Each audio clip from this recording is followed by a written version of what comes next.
전국에 계신 900 KBS 새노조 여러분, 그리고 KBS를 사랑하시는 국민 여러분, 안녕하십니까? KBS 9시 정규 뉴스와 동시에 생방송으로 전해드리는 KBS 파업뉴스 진행을 맡은 정창화, 류란 기자입니다. 네, 지난주 파업뉴스 1탄에 이어 오늘은 더욱 업그레이드된 품질과 내용으로 여러분과 함께하겠습니다. 네, 오늘 파업뉴스 첫 소식은 단독 보도로 시작합니다. 지금 최근 KBS 블랙리스트 의혹으로 논란이 한창이죠. 네, 이보다 더 가공할 리스트가 KBS에 존재한다고 합니다. 조태흠, 조승현 조합원의 단독 보도입니다. 방송인 김미화 씨의 트위터에서 시작된 블랙리스트 논란.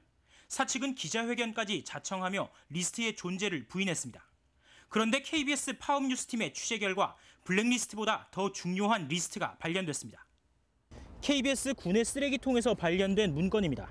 표지를 포함해 모두 8장으로 되어 있는 이 문건에는 한 장에 한 명씩 익숙한 유명 인사의 이름이 실려 있습니다. 문건의 제목은 화이트리스트, 출연 금지 인사 목록인 블랙리스트와는 반대로 출연 장려 인사의 목록으로 추정됩니다. 리스트에 나와 있는 첫 번째 인물, 바로 청와대에 있는 그분입니다. 확고한 의지를 가지고 나는 대한민국 농업 2번자에 투신해서 내가 끝까지 해서 끝장을 보겠다 하는 그런 굳은 결심을 가진 도시인들이 와야 되는 거예요. 이명박 대통령은 김인규 사장 취임 이후 올해 상반기까지 9시 뉴스에만 336번 출연했습니다. 리스트에 오른 두 번째 인물은 바로 김인규 사장. 김 사장 취임 이후 KBS 9시 뉴스는 이명박으로 시작해 김인규로 끝난다는 게 공식처럼 돼버렸습니다.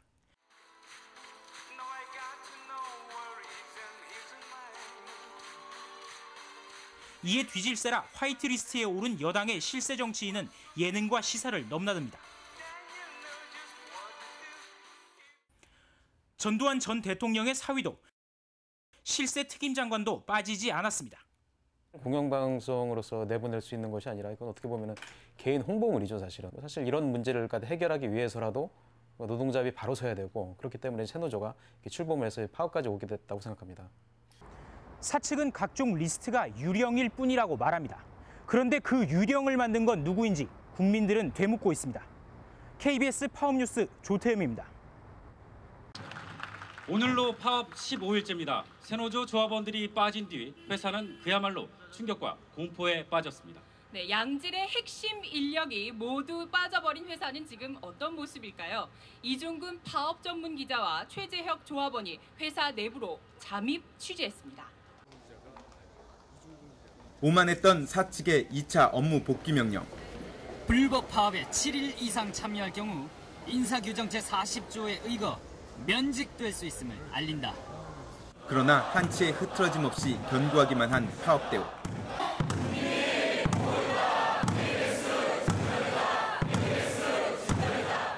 그렇다면 파업 보름째를 맞은 지금 과연 사측의 입장은 어떨까요?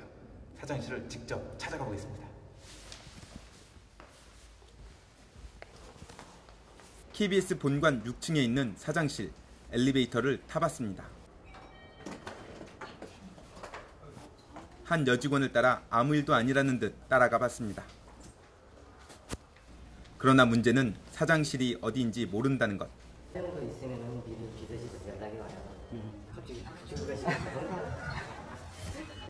결국 청경을 격려한 뒤 다음에 약속을 잡기로 했습니다.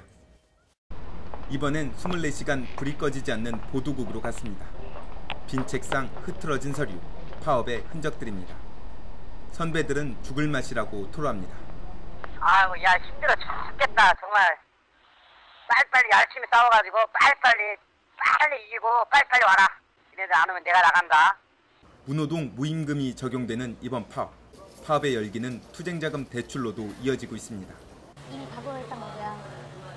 다만 이제 어디에서 끌어다 쓸 것인가, 그런 현실적인 문제로 고민할 뿐이지 파업에 참여한 걸 절대 후회하지 않습니다. 은행은 모처럼 호기를 맞았다는 분위기입니다. 얼마든지 대출은 가능하신 거죠? 그럼요. 물론이죠. 당연합니다. KBS의 얼굴인 본관 앞 계단. 파업 출정식이 열렸던 곳이지만 이제 야자수 밭으로 변했습니다. 공사 창립 30년 만에 처음입니다.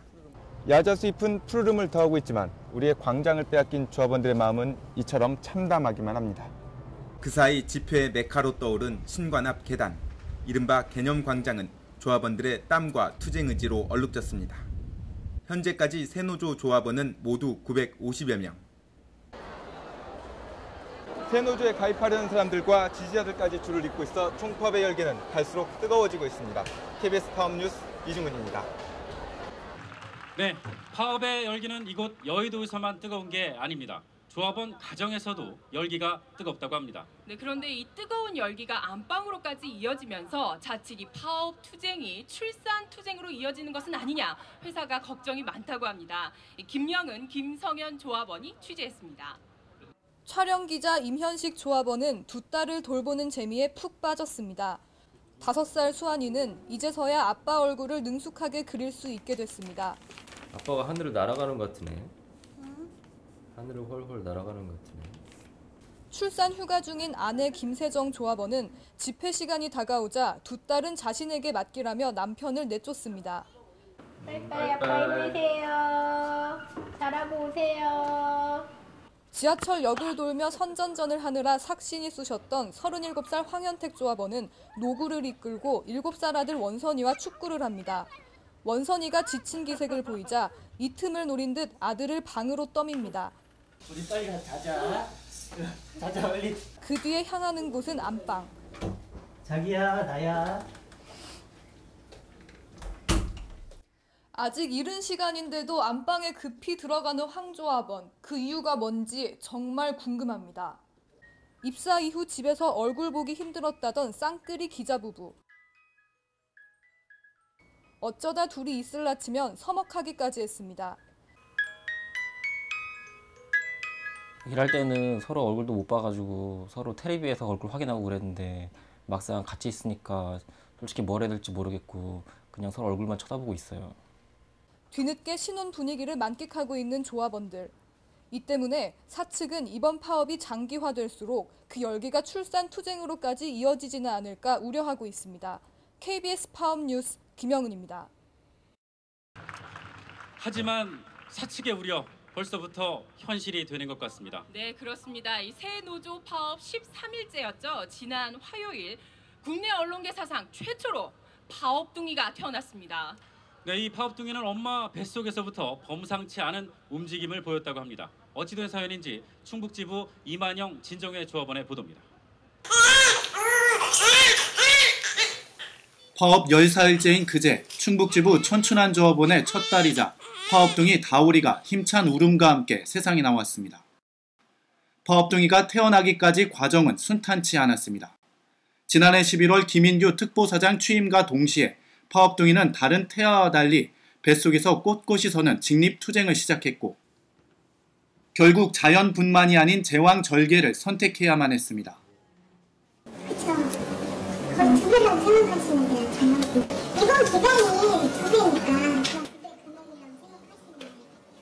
이 같은 태아의 뱃속 투쟁은 태교에서부터 시작됐습니다. 우리 아기에게 좋은 것만 보여주고 싶었어요. 그래서 전 MBC 뉴스를 봤어요. 방송협회 김인규 회장 등 임원 모태투사 다오리는 TV 속 김인규 사장의 얼굴만 보며 격한 하품을 하거나 발길질을 하며 극렬히 저항했습니다. 실제 취재진이 파업 수건을 씌워주자 구호를 외치며 옹알이를 합니다. 출산의 기쁨도 잠시 고가의 아기용품을 생각하면 천조합원은 벌써부터 한숨이 나옵니다. 마이너스 통장으로 내지른 새 자동차와 제왕절개 수술비.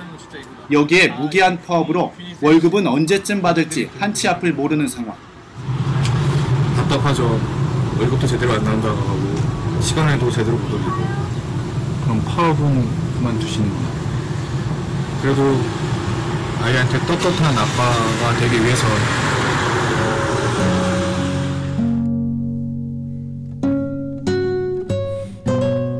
파업둥이를 품에 안은 천 조합원에게 새 노조 조합원들의 도움의 손길이 절실합니다. KBS 파업 뉴스 이만영입니다.